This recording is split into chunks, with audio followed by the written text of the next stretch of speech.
Hello বন্ধুরা, শর্মিষ্ঠা রেসিপিতে সবাইকে স্বাগত জানিয়ে আজকের যেহেতু সোমবার বাবার বারে আমি নিরামিষ খাই, নিরামিষ রেসিপি আপনাদের কাছে শেয়ার করছি।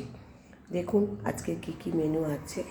আজকের আমরা খাচ্ছি সাদা ভাত, আর আছে এখানে মেথি শাক, শিম আলু দিয়ে একটা সবজি, আর আছে 5 মিশালি একটা সবজি, আর আছে আলুর দম, এদিকে আছে সবজি ডাল, বিনস, কড়াইশুঁটি, ক্যাপসিকাম, এছাড়া আরও অনেক কিছু সবজি দিয়ে সবজি ডাল, আর আছে এখানে পনিরের আলু দিয়ে একটা পনির, কড়াইশুঁটি দিয়ে একটা সবজি, আর এখানে আছে দুধ পুলি, যেটা হচ্ছে কি এটা শীতকালেরই খাওয়ার, অল্প অল্প ঠান্ডা আছে।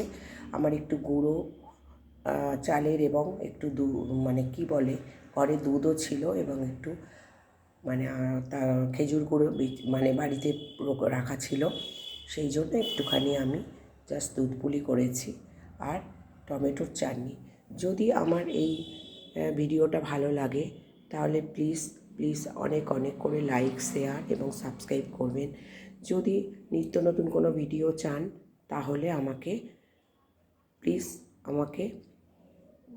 কমেন্টে বক্সে লিখবেন। ধন্যবাদ।